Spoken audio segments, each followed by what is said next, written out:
Friends, ಬನ್ನಿ ಇದು ನೆನ್ನೆ ವೀಡಿಯೋ ನೋಡ್ತಾ ಇರ್ಬೋದು. ಮಧ್ಯಾಹ್ನ ಕೂಡ ಅಡುಗೆ ಸ್ಟಾರ್ಟ್ ಮಾಡೋಣ ಅಂಥೇಳಿ ಅಕ್ಕಿ ಕೂಡ ಹಾಕ್ತಾ ಇದ್ದೆ. ಯಾಕಂದರೆ ಮಗಳು ಕೂಡ ಕಾಲೇಜಿಗೆ ಹೋಗಿದ್ಲಲ್ಲ, ಹಾಗಾಗಿ ನಾನೇ ಒಬ್ಬಳೇ ಇದ್ದೀನಿ. ನನಗೂ ಕೂಡ ಯಾಕೋ ಒಂದು ಸ್ವಲ್ಪ ವಾಮಿಟ್ ಕೂಡ ಆಯ್ತು ನೋಡಿ ಒನ್ ಟೈಮು. ಹಾಗಾಗಿ ಅಕ್ಕಿ ಅಂತೂ ನೀರಲ್ಲಿ ಹಾಕಿಡೋಣ, ಹಂಗೇನಾರು ಹಸಿವೆ ಆದರೆ ಮಾಡೋಣ. ನಮ್ಮನೆಯವ್ರು ಕೂಡ ಊಟಕ್ಕೆ ಬರೋದಿಲ್ಲ ಅಂತ ಹೇಳಿದರು. ಹಾಗಾಗಿ ನಾನು ಕೂಡ ಒಂದು ಸ್ವಲ್ಪ ಅಕ್ಕಿ ಎಲ್ಲ ನೀರಲ್ಲಿ ಹಾಕಿಟ್ಟು ಅದಾದ ನಂತರ ಏನಂತಂದರೆ ನಾಳೆ ಇಡ್ಲಿ ಕೂಡ ಮಾಡೋಣ ಅಂಥೇಳಿ ಉದ್ದಿನಬೇಳೆ ಕೂಡ ನೆನೆಸೋಣ ಅಂಥೇಳಿ ಈಗ ವಿಡಿಯೋ ಕೂಡ ಸ್ಟಾರ್ಟ್ ಮಾಡ್ಕೊಂಡಿದ್ದೀನಿ. ನೋಡ್ತಾ ಇರ್ಬೋದು, ಟೈಮ್ ಬಂದು 2-2:30 ಆಗಿರ್ಬೋದು ನೋಡಿ. ಬೆಳಿಗ್ಗೆ ಟಿಫನ್ ಕೂಡ ಆಗಿತ್ತಲ್ಲ, ಯಾಕೋ ಹಸಿವು ಕೂಡ ಆಗಿದ್ದಿಲ್ಲ. ಅದಾದ ನಂತರ ಒಂದು ಸ್ವಲ್ಪ ವಾಮಿಟ್ ಕೂಡ ಆಯ್ತು ನನಗೆ. ಹಾಗಾಗಿ ನನಗೆ ಸ್ವಲ್ಪ ರೆಸ್ಟ್ ಬೇಕಂತ ಅನ್ನಿಸ್ತು ನೋಡಿ. ಹಾಗಾಗಿ ಒಂದು ಸ್ವಲ್ಪ ಇದನ್ನೆಲ್ಲ ಒಂದು 3-4 ಸರಿ ತೊಳೆದ್ಬಿಟ್ಟು ಮುಚ್ಚಿಟ್ಬಿಟ್ರೆ ಚೆನ್ನಾಗಿ ಎರಡೂ ಕೂಡ ನೆನೀತವ. ನಂತರದಲ್ಲಿ ಈಗ ಚಳಿ ಇರೋದ್ರಿಂದ ಹಿಟ್ಟು ಕೂಡ ಉಬ್ಬಿ ಬರೋದಿಲ್ಲ ನೋಡಿ. ದೋಸೆ, ಪಡ್ಡು, ಇಡ್ಲಿ ಹಿಟ್ಟು ಯಾವುದೂ ಉಬ್ಬಿ ಬರೋಂಗಿಲ್ಲ. ಹಾಗಾಗಿ ಸ್ವಲ್ಪ ತೊಳೆದೆಲ್ಲ ಇಟ್ಬಿಟ್ರೆ ಚೆನ್ನಾಗಿ ನೆನೆಯುತ್ತಂತ ಅಂದ್ಕೊಂಡು ಈಗ ನಾನು ನೆನೆ ಹಾಕ್ತಾಯಿದ್ದೀನಿ. ಈಗ ಬಂದು ನಮ್ಮನೆಯವರಿಗೆ ಫೋನ್ ಮಾಡಿದ್ದೆ ನೋಡಿ ನಾನು, ಊಟಕ್ಕೆ ಬರ್ತೀರಾ ನೀವು ಅಂಥೇಳಿ. ಯಾಕಂದರೆ ಅಡುಗೆ ಕೂಡ ಮಾಡೋಣ ಅಂತಂದು ಅವರು ಮೊದಲೇ ಹೇಳಿದರು, ಇಲ್ಲ ನಾನು ಬರೋದಿಲ್ಲ ಊಟಕ್ಕೆ ಅಂತ. ಆದರೂ ಕೂಡ ಒಂದು ಟೈಮ್ ಕೇಳೋಣ ಅಂತ ಕೇಳಿದೆ. ಇಲ್ಲ ನಾನು ಬರೋದಿಲ್ಲ ಅಂತ ಹೇಳಿದರು. ಏನಿಲ್ಲ ನೀವು ಬಂದರೆ ಅಡುಗೆ ಮಾಡ್ತಾಯಿದ್ದೆ, ಯಾಕೆ ನನಗೂ ಕೂಡ ವಾಮಿಟ್ ಆಯಿತು ಒಂದು ಸರಿ ಅಂದೆ. ಹಾಗಾಗಿ ಅವರು ಜ್ಯೂಸ್ ಕೂಡ ತರಲೇನ ಅಂತ ಕೇಳಿದ್ರು ನೋಡಿ. ಫಸ್ಟು ಬೇಡ ಅಂತಂದು ಫೋನ್ ಕಟ್ ಮಾಡಿದೆ ನಾನು. ನೆಕ್ಸ್ಟ್ ಆಮೇಲೆ ಮತ್ತೆ ಹಸಿವು ಕೂಡ ಆದರೆ ಏನು ಮಾಡೋದು, ಹೊಟ್ಟೆಲಿ ಸಂಕಟಾಗುತ್ತೆ ಅಂಥೇಳಿ ಆಯ್ತು ರೀ ಯಾವ್ದಾರು ಒಂದು ಜ್ಯೂಸ್ ತೊಗೊಂಡು ಬರ್ರಿ ಅಂತ ಹೇಳಿದೆ. ವಾಮಿಟ್ ಆಗಿರೋದ್ರಿಂದ ಅವರು ಆರೆಂಜ್ ಜ್ಯೂಸ್ ಕೂಡ ತಂದು ಕೊಟ್ಟು ಮತ್ತೆ ರಿಟರ್ನ್ ಹೋದ್ರು ನೋಡಿ ಅವರು.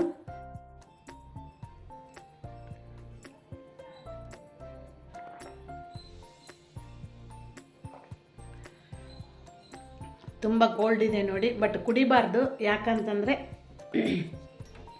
ಯಾಕೋ ವಾಮಿಟ್ ಬಂದಂಗೆ ಆಗ್ತಾಯಿತ್ತು. ಹಾಗಾಗಿ ನಮ್ಮನೆಯವರಿಗೆ ನಾನು ಮಧ್ಯಾಹ್ನ ಊಟ ಮಾಡೋದಿಲ್ಲ ರೀ, ಹಾಗಾಗಿ ಸ್ವಲ್ಪ ಯಾವುದಾದ್ರೂ ಜ್ಯೂಸ್ ತೊಗೊಂಬರ್ರಿ ಅಂತಂದೆ. ಬಟ್ ಅವರು ಸ್ವಲ್ಪ ಆರೆಂಜ್ ಜ್ಯೂಸ್ ಕುಡಿದ್ರೆ ಸ್ವಲ್ಪ ಶಕ್ತಿ ಕೂಡ ಬಂದಂಗೆ ಆಗುತ್ತೆ. ಆ್ಯಪಲ್ ಜ್ಯೂಸು, ಆರೆಂಜ್ ಜ್ಯೂಸ್ ಯಾವ್ದು ಬೇಕಂದ್ರೆ ನೋಡಿ. ಹಾಗಾಗಿ ನಾನು ಆರೆಂಜ್ ಜ್ಯೂಸ್ ತೊಗೊಂಡು ಬರ್ರಿ ಅಂತ ಹೇಳಿದ್ದೆ. ತೊಗೊಂಡು ಬಂದು ಕೊಟ್ಟು ಮತ್ತು ಅವರು ವಾಪಸ್ ಹೋದ್ರೆ ನೋಡ್ತಾ ಇರ್ಬೋದು ನೀವು.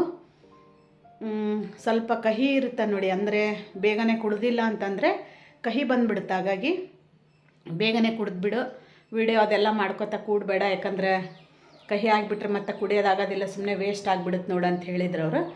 ಆಯ್ತು ರೀ ಅಂಥೇಳಿ ಅವ್ರು ಹೋದ ತಕ್ಷಣ ಆದರೂ ಬಿಟ್ಟಿಲ್ಲ ನೋಡಿ, ಒಂದು ಸ್ವಲ್ಪ ವಿಡಿಯೋ ಮಾಡಿಕೊಂಡು ಈಗ ಕುಡಿತಾ ಇದ್ದೀನಿ. ಓಕೆ ಫ್ರೆಂಡ್ಸ್, ಮತ್ತೆ ಕುಡಿದ್ಮೇಲೆ ಸಿಗ್ತೀನಂತ. ಯಾಕೆ ಊಟನೇ ಬೇಡ ಅಂತ ಅನ್ನಿಸ್ತು, ಹಾಗಾಗಿ ಈಗ ಜ್ಯೂಸ್ ಕೂಡ ಕುಡಿತಾ ಇದ್ದೀನಿ. ಜ್ಯೂಸ್ ಎಲ್ಲ ಕುಡಿದ ನಂತರ ಒಂದು ಸ್ವಲ್ಪ ಕಾಲೇಜಿಂದ ಮಗಳು ಮನೆಗೆ ಬರೋ ಟೈಮಲ್ಲಿ ಏನಾದರೂ ಸ್ನ್ಯಾಕ್ಸ್ ಮಾಡಬೇಕಲ್ಲ ಅಂತ ನೆನಪು ಮಾಡಿಕೊಂಡು ಜೋಳದ ನುಚ್ಚಿಂದ ನಾನು, ಮಗಳು ಯಾವಾಗಲೂ ಕೇಕ್ ಅಂತ ಕರೀತಾಳೆ ನೋಡಿ. ಇದಕ್ಕೆ ಏನಂತ ನನಗೂ ಕೂಡ ಅಷ್ಟು ನೆನಪು ಬರ್ತಾ ಇಲ್ಲ. ಜೋಳದ ನುಚ್ಚಿದ್ದು ಸೊಂಟಿನೋ ಏನೋ ಅಂತ ಕರೀತಾರೆ. ಹಾಗಾಗಿ ಅದನ್ನು ಕೂಡ ಮಾಡೋಣ ಅಂಥೇಳಿ 1 ಲೋಟದಷ್ಟು ನಾನು ಜೋಳದ ನುಚ್ಚು ಹೊಡೆದಿರ್ತಾರಲ್ಲ ಅದನ್ನು ಎಲ್ಲ ಕ್ಲೀನ್ ಮಾಡಿ ಅಕ್ಕ ನನಗೆ ತಂದು ಕೊಟ್ಟಿದ್ರು. ಅದನ್ನು ನಾನು ಫ್ರಿಜ್ನಲ್ಲಿ ಸ್ಟೋರ್ ಮಾಡಿ ಇಟ್ಟಿದ್ದೀನಿ ನೋಡಿ. ಈಗ 1 ಲೋಟದಷ್ಟು ತೊಗೊಂಡು ಒಂದು 2-3 ಸರಿ ಚೆನ್ನಾಗಿ ಆ ನುಚ್ಚೆಲ್ಲ ತೊಳ್ಕೊಬೇಕು ನೋಡಿ. ತೊಳ್ಕೊಂಡ ನಂತರ ಈಗ ಒಂದು 3-4 ಸ್ಪೂನು ಮೊಸರು ಕೂಡ ಹಾಕ್ತಾಯಿದ್ದೀನಿ. ಮಜ್ಜಿಗೆ ಕೂಡ ನೀವು ಮಾಡಿ ಮಿಕ್ಸ್ ಮಾಡ್ಬೋದು, ಮೊಸರು ಕೂಡ ಹಾಕಿ ಮಿಕ್ಸ್ ಮಾಡ್ಕೊಬೋದು. ಆ ನಂತರದಲ್ಲಿ ಸ್ವಲ್ಪ ನೀರು ಕೂಡ ಹಾಕಬೇಕಾಗುತ್ತೆ. ಇದಕ್ಕೆ ನೋಡ್ತಾ ಇರ್ಬೋದು, ಒಂದು 4 ಸ್ಪೂನು ನಾನು ಮೊಸರು ಹಾಕಿದ ನಂತರ ಒಂದು ಸ್ವಲ್ಪ ನೀರು ಹಾಕಿಬಿಟ್ಟು ಮಿಕ್ಸ್ ಮಾಡಿ, ಇದೇನಿಲ್ಲ ಅಂದರೆ ಒಂದು 2 ತಾಸಾದರೂ ನೆನಿಬೇಕಾಗುತ್ತೆ ನೋಡಿ. ಒಂದು 2 ಅವರ್ಸು 3 ಅವರ್ಸ್ ಆದರೂ ಬೇಕಾಗುತ್ತೆ. ಎಷ್ಟು ನೆನೆಯುತ್ತಾ ಅಷ್ಟು ಚೆನ್ನಾಗಿ ಬರುತ್ತೆ ಅಂತಲೇ ಹೇಳ್ಬೋದು ಇದು. ಹಾಗಾಗಿ ನಾನು ಕೂಡ ಹೇಳಿದ್ನಲ್ಲ, ಒಂದು ಸ್ವಲ್ಪ ಮಲ್ಕೊಂಬಿಟ್ರೆ ನೆನಪಾಗೋದಿಲ್ಲ ಅಂಥೇಳಿ ಅಕ್ಕಿ ಉದ್ದಿನಬೇಳೆ ಕೂಡ ನೆನೆ ಇಟ್ಟ ನಂತರ ಈಗ ನಾನು ಜೋಳದ ನುಚ್ಚು ಕೂಡ ಸ್ವಲ್ಪ ಮಜ್ಜಿಗೆಯಲ್ಲಿ ನೆನೆ ಇಟ್ಟಿದ್ದೀನಿ. ನೋಡ್ತಾ ಇರ್ಬೋದು, ಮಜ್ಜಿಗೆ ಕೂಡ ಅದೆಲ್ಲ ನೆಂದಿತ್ತು ನೋಡಿ. ಇದು ಬಂದು ಸಾಯಂಕಾಲ 5 ಗಂಟೆ ಸುಮಾರು ಅಂತ ಅನ್ಕೋತೀನಿ.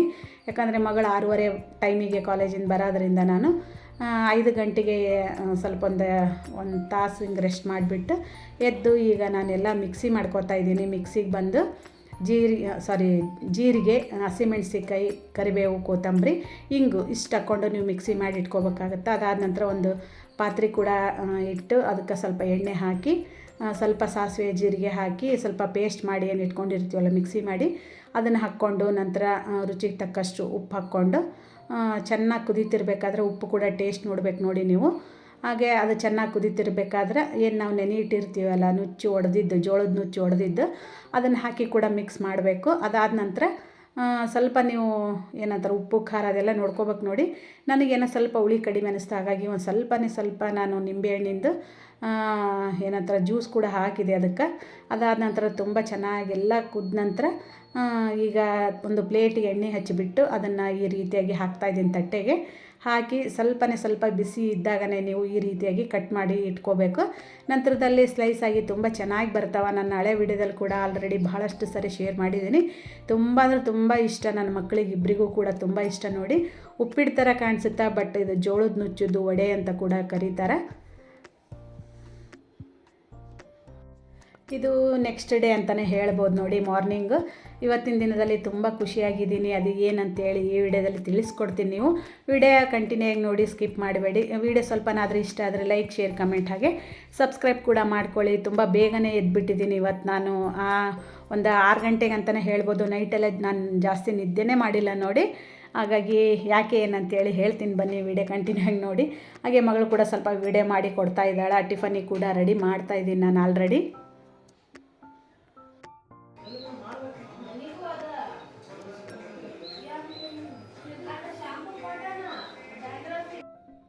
ಹೇಳಿದ್ನೆಲ್ಲ ತುಂಬ ಖುಷಿಯಾಗಿದ್ದೀನಿ ಇವತ್ತು ಅಂಥೇಳಿ.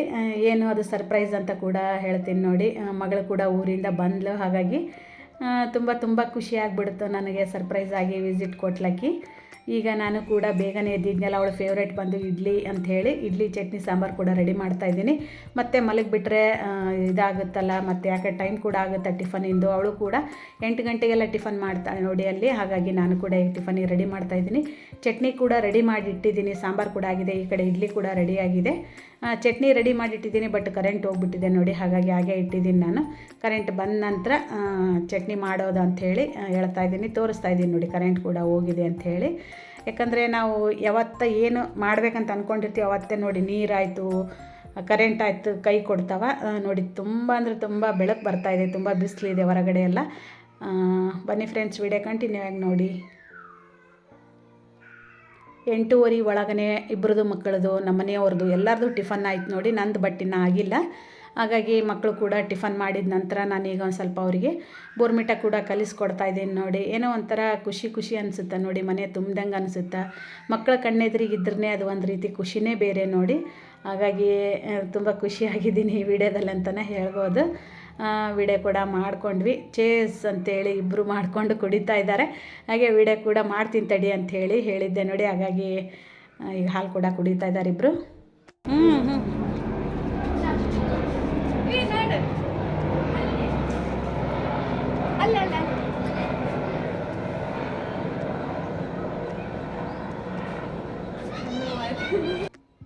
Hi friends, good morning. Welcome back to my YouTube channel NPT Kannada logs. ನಾನು ಪ್ರಿಯಾ ಅಂಥೇಳಿ. ಇವತ್ತಂತೂ ತುಂಬ ಖುಷಿಯಾಗಿದ್ದೀನಿ ನೋಡಿ. ಕಾರಣ ಅಂತಂದರೆ ಮಗಳು ಸರ್ಪ್ರೈಸ್ ಆಗಿ ಊರಿಂದ ಬಂದ್ಲು. ಹಾಗಾಗಿ ತುಂಬ ಖುಷಿ ಆಯಿತು. ನಮ್ಮ ಮನೆಯವರಿಗೆ, ನನ್ನ ಚಿಕ್ಕ ಮಗಳಿಗೆ ಗುರ್ತಿರಲಿಲ್ಲ, ಬಟ್ ನನಗೆ ನೆನ್ನೆನೇ ಫೋನ್ ಮಾಡಿ ಬರ್ತೀನಿ ಅಂತ ಕೇಳಿದ್ಲು ನೋಡಿ. ಮಕ್ಕಳು ಮನೆಗೆ ಬರ್ತೀನಿ ಅಂದರೆ ಯಾರು ಬೇಡ ಅಂತಾರೆ. ಹಾಗಾಗಿ ನನಗೂ ಕೂಡ ತುಂಬ ಖುಷಿ ಆಯಿತು. ಬಟ್ ಅಪ್ಪನಿಗೆ ನಂತರ ತಂಗಿಗೆ ಹೇಳ್ಬಿಡಮ್ಮ ನಾನು ಬರ್ತೀನಿ ಅಂತ ಹೇಳಿದ್ಲು. ಅದೇ ರೀತಿಯಾಗಿ ನಾನು ಕೂಡ ನಿನ್ನೆ ನೈಟೆಲ್ಲ ನಿದ್ದೆ ಮಾಡಿಲ್ಲ ಅಂತಲೇ ಹೇಳ್ಬೋದು ನೋಡಿ. ಅಷ್ಟು ಖುಷಿಯಾಗಿತ್ತು. ಯಾಕಂದರೆ ಒಂದು 3-4 ತಿಂಗಳೇ ಆಯಿತು. ಹಾಗಾಗಿ ಬರ್ತೀನಿ ಅಂದ್ಲಲ್ಲ, ಬಾ ಅಂತ ಹೇಳಿದ್ದೆ. ನಿನ್ನೆ ಕೂಡ ಟಿಫನಿಗೆಲ್ಲ ರೆಡಿ ಮಾಡಿದ್ದೆ, ಬಟ್ ನನಗೆ ಅವಳು ಬರೋದೇನು ಗೊತ್ತಿರಲಿಲ್ಲ. ಸಾಯಂಕಾಲ ಟೈಮ್ ಗೊತ್ತಾಯ್ತು ನೋಡಿ. ಟಿಫನ್ ಬಂದು ಅವಳಿಗೆ ಫೇವ್ರೇಟ್ ಇಡ್ಲಿ ನಾನು ಆಲ್ರೆಡಿ ನಿನ್ನೆ ರಾತ್ರಿನೇ ನೆನೆಸಿಟ್ಟಿದ್ದೆ, ಉದ್ದಿನಬೇಳೆ ಎಲ್ಲ. ಅದೇ ಹೇಳಿದ್ಲಕ್ಕಿ, ಏನಮ್ಮ ಇನ್ಸಿಡೆಂಟ್ ಆಯ್ತು ನೋಡಮ್ಮ, ನಾನು ಫೇವ್ರೇಟೇ ಮಾಡಿದೆಯಲ್ಲ ನೀನು ಅಂತ ಕೂಡ ಹೇಳಿದ್ಲು ಅದು ಬೆಳಿಗ್ಗೆ ಬಂದು. ಅದಾದ ನಂತರ ಹಾಗಾಗಿ ಹೇಳಿದ್ನೆಲ್ಲ, ನಿದ್ದೆನೇ ಇರಲಿಲ್ಲ ರಾತ್ರಿ ಎಲ್ಲ. ಈಗ ಬೆಳಿಗ್ಗೆ ಬೇಗನೆ ಬಂದ್ಲು ನೋಡಿ, ಅವಳು 6:30 ಅನ್ನೋದ್ರೊಳಗೆ ಬಂದ್ಲು. ಬಟ್ ನಾನೇ ನಮ್ಮ ಮನೆಯವ್ರನ್ನ ಕಳಿಸಿದೆ, ಕರ್ಕೊಂಡು ಬಂದುಬಿಡ್ರಿ ಸುಮ್ಮನೆ ಆಟೋಕ್ಕೆ ಯಾಕಂತ ಹೇಳಿ. ಹೋಗಿ ಕರ್ಕೊಂಡು ಬಂದರು. ನಾನು ಬೆಳಿಗ್ಗೆ ನಮ್ಮ ಮನೆಯವ್ರನ್ನ ಎಬ್ಸ್ತಾ ಇದ್ದೆ, ರೀ ಮಗಳು ಬರ್ತಾ ಇದ್ದಾಳೆ, ಸ್ವಲ್ಪ ಹೋಗಿ ಕರ್ಕೊಂಡು ಬರ್ರಿ ಬಸ್ ಸ್ಟ್ಯಾಂಡಿಗೆ ಹೋಗಿ ಅಂತ. ಫುಲ್ಲು ಶಾಕ್ ಆಗಿಬಿಟ್ರು ನಮ್ಮ ಮನೆಯವರು. ಹೌದಾ, ನನಗೆ ಗೊತ್ತೇ ಇಲ್ಲಲ್ಲ ಅಂತಂದ್ರೆ, ಹೋಗಿ ಕರ್ಕೊಂಡು ಬರ್ರಿ ಅಂತ ಹೇಳಿದೆ. ಮತ್ತು ಹೋಗಿ ಅವರು ಫ್ರೆಶ್ ಅಪ್ ಆಗಿ ಹೋಗಿ ಕರ್ಕೊಂಡು ಬಂದರು ನೋಡಿ. ನಾನು ಕೂಡ ಹೇಳಿದ್ನೆಲ್ಲ ಬೇಗನೆ ಎದ್ದಿದ್ದೆ.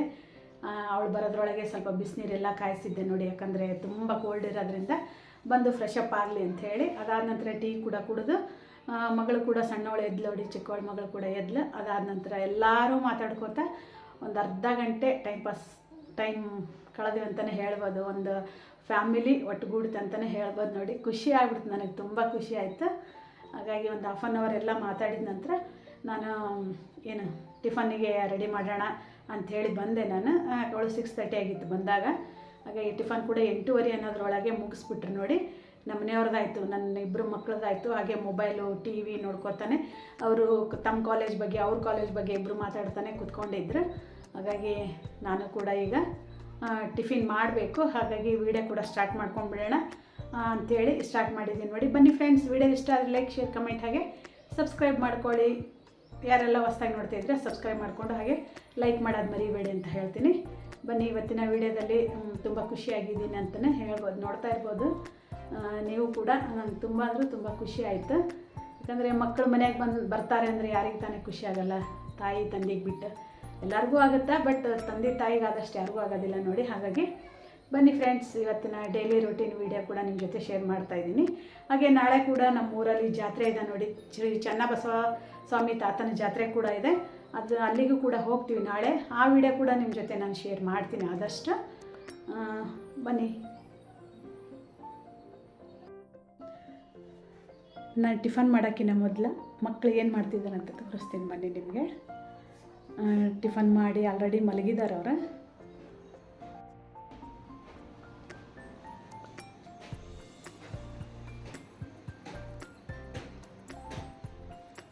ಆಲ್ರೆಡಿ ಮಲ್ಕೊಂಡ್ಬಿಟ್ಟಿದ್ದಾರೆ ಟಿಫನ್ ಎಲ್ಲ ಮಾಡಿ. ಈ ಕಡೆ ಬಂದು ನಮ್ಮ ಮನೆಯವರು ಪಲ್ಯ ಎಲ್ಲ ತೊಗೊಂಡು ಬಂದು ಕೊಟ್ಟಿದ್ದಾರೆ ನೋಡಿ. ಮಧ್ಯಾಹ್ನ ಅಡುಗೆ ಕೂಡ ಏನಿಲ್ಲ, ಇಡ್ಲಿ ಮಾಡಿದ್ದೀನಲ್ಲ ಸಿಂಪಲ್ಲಾಗಿ ಸ್ವಲ್ಪ ಪಲ್ಯ ಅದನ್ನು ಎಲ್ಲ ಕ್ಲೀನಾಗಿ ಸೋಸ್ಬಿಟ್ಟು ಬಜ್ಜಿ ಕಲಸೋಣ ಅಂತಿದ್ದೀನಿ, ಪಾಲಕ್ ಬಜ್ಜಿ. ನಂತರ ಅನ್ನ ಕೂಡ ಮಾಡಬೇಕು, ಸಾಂಬಾರು ಇದೆಯಲ್ಲ. ಬೇರೆ ಏನಾದರೂ ಮಾಡ್ತೀನಿ ಅಂದೆ, ಬಟ್ ಬೇಡ ಅಂತಂದು ನೋಡಿ. ನಾನು ಕೂಡ ಪಲ್ಯ ಯಾವ್ಯಾವ ತೊಗೊಂಡಿನಿ ಅಂತ ತೋರಿಸ್ತೀನಿ ಬನ್ನಿ. 2 ಸರಿ ಟೀ ಕುಡಿದಿದ್ದೀನಿ ನೋಡಿ. 2 ಸರಿ ಟೀ ಕುಡಿದಿದ್ದೀನಿ. ಹಾಗಾಗಿ ಟಿಫನ್ ಈಗ ಮಾಡಿದ್ರಾಯ್ತು. ನೀವು 9 ಗಂಟೆ ಆಗಿದೆಯಲ್ಲ ಅಂಥೇಳಿ ಈಗ ಒಂದು ಸ್ವಲ್ಪ ಪಲ್ಯ ಕೂಡ ಸೋಸಿಡೋಣ ಅಂತ ಬಂದಿದ್ದೀನಿ. ಯಾವ್ಯಾವ ಪಲ್ಯ ತೊಗೊಂಡಿದ್ದಾರೆ ನೋಡಿ. ಕೊತ್ತಂಬರಿ ತೊಗೊಂಡಿದ್ದಾರೆ. ನಂತರ 4 ಸೂಡು ಬಂದು ಮೆಂತೆ ತೊಗೊಂಡಿದ್ದಾರೆ. ಸೂಡು ಅಂತ ಕರಿತೀವಿ ನೋಡಿ ನಮ್ಮ ಸೈಡೆಲ್ಲ, ಉತ್ತರ ಕರ್ನಾಟಕ ಸೈಡೆಲ್ಲ. ಒಂದು ಪಲ್ಯ ಕಟ್ ಅಂತ ಕೂಡ ಹೇಳ್ಬೋದು ನಾವು, ಒಂದು ಸೂಡು ಅಂತೇಳಿ ಹೇಳ್ತೀವಿ. 4 ಮೆಂತೆ ಪಲ್ಯ ತೊಗೊಂಡಿದ್ದೀನಿ. ಅಂದರೆ ಮನೆ ಹತ್ರನೇ ಬರ್ತಾವೆ ನೋಡಿ. ನಾನು ಕೂಡ ಹೇಳಿದೆ ಮೇಲೆ ನಿಂತ. ಹಾಗಾಗಿ ನಮ್ಮ ಮನೆಯವರು ಹೋಗಿ ತೊಗೊಂಡು ಬಂದರು ನೋಡಿ. ತುಂಬ ಫ್ರೆಶ್ ಆಗಿ ತುಂಬ ಚೆನ್ನಾಗಿದೆ. ನಂತರದಲ್ಲಿ 2 ಪುಂಡಿ ಪಲ್ಯ ತೊಗೊಂಡಿದ್ದೀನಿ. ರೊಟ್ಟಿ ಮಾಡಿದ್ರಾಯ್ತು ಅಂಥೇಳಿ 2 ಪುಂಡಿ ಪಲ್ಯ ತೊಗೊಂಡಿದ್ದೀನಿ. ಸ್ವಲ್ಪ ಜಾಸ್ತಿ ಅಂತ ಏನಾದರೂ ಅನಿಸಿದರೆ ಚಟ್ನಿ ಕೂಡ ಮಾಡಿದ್ರಾಯ್ತು ಅಂತ. ನೋಡ್ಬೇಕು, ರಾತ್ರಿನೇ ಮಾಡಬೇಕು. ಯಾಕಂದರೆ ನಾಳೆ ಜಾತ್ರೆ ಇರೋದ್ರಿಂದ ಮಾಡೋದಾಗಂಗಿಲ್ಲ. ಹಾಗಾಗಿ ಇಲ್ಲ ಸೋಸ್ಬಿಟ್ಟು ಫ್ರೆಶ್ಶಾಗಿ ಫ್ರಿಜ್ಜಲ್ಲಿ ಎತ್ತಿಟ್ರೆ ನಾಡ್ದು ಕೂಡ ಮಾಡ್ಬೋದು ನೋಡಿ. ನೋಡೋಣ, ಮಾಡಿದರೆ ರಾತ್ರಿ ಮಾಡ್ತೀನಿ ಅಂತ ಅಂದ್ಕೊಂಡಿದ್ದೀನಿ. ಇಲ್ಲಾಂದ್ರಂತೂ ಎತ್ತಿಡ್ತೀನಿ. ಫುಲ್ ಫ್ರೆಶ್ ಇದೆ ನೋಡಿ ಪಲ್ಯ ಮಾತ್ರ. ನಂತರ 2 ಪಾಲಕ್, ಫುಲ್ಲು ಫ್ರೆಶ್ ಇದೆ ನೋಡಿ ಪಲ್ಯ ಮಾತ್ರ. ಪಾಲಕ್ ಇಷ್ಟು ಪಲ್ಯ ತೊಗೊಂಡಿದ್ದೀನಿ. ಒಂದು ಸ್ವಲ್ಪ ಈಗ ಪಾಲಕ್ಕಿಂದು ಬಜ್ಜಿ ಕಲಿಸ್ತೀನಿ. ಬಿಸಿ ಅನ್ನ ಮಾಡ್ತೀನಲ್ಲ, ಸಾಂಬಾರು ಕೂಡ ಇದೆ. ಅದಾದ ನಂತರ ಸ್ವಲ್ಪ ಮಿರ್ಚಿ ಏನಾದರೂ ಮಾಡೋಣ, ಇಲ್ಲ ಬಜ್ಜಿ ಏನಾದರೂ ಕರಿಯೋಣ, ಚಳಿ ಕೂಡ ಇದೆಯಲ್ಲ ಹಾಗಾಗಿ ಅಂತ ಅಂದ್ಕೊಂಡೆ ಈಗ ಪಲ್ಯ ಕೂಡ ಸೋಸ್ತಾ ಇದ್ದೀನಿ. ಇವತ್ತೇ ಈಗ ಮಧ್ಯಾಹ್ನನೇ ನಾನು ರೊಟ್ಟಿ ಮಾಡಬೇಕಂತ ಅಂದ್ಕೊಂಡೆ ನೋಡಿ. ಬಟ್ ಬೇಡ ಅಂತಂದ್ಲು. ಆ ನಂತರದಲ್ಲಿ ಓಕೆ ಅಮ್ಮ ನಿನಗೇನು ಅನಿಸುತ್ತೆ ಅದು ಮಾಡು, ನಾನು ಊಟ ಮಾಡ್ತೀನಿ ಅಂತ ಹೇಳಿದ್ಲು. ನಾನು ಕೂಡ ಅಂದ್ಕೊಂಡೆ, ಮತ್ತು ಸಾಂಬಾರು ಕೂಡ ವೇಸ್ಟ್ ಆಗಿಬಿಡುತ್ತಲ್ಲ, ಹಾಗಾಗಿ ಬಜ್ಜಿ ಕಲಸಿದ್ರಾಯ್ತು, ಬಿಸಿ ಅನ್ನ ಮಾಡಿದ್ರಾಯ್ತು ಅಂತ ಅಂದ್ಕೊಂಡಿದ್ದೀನಿ. ನೋಡೋಣ ಏನೇನಾಗುತ್ತೋ ಅದನ್ನು ನಿಮ್ಮ ಜೊತೆ ನಾನು ಶೇರ್ ಮಾಡ್ತೀನಿ. ಬನ್ನಿ, ಈಗ ಪಲ್ಯ ಕೂಡ ಸೋಸ್ತೀನಿ.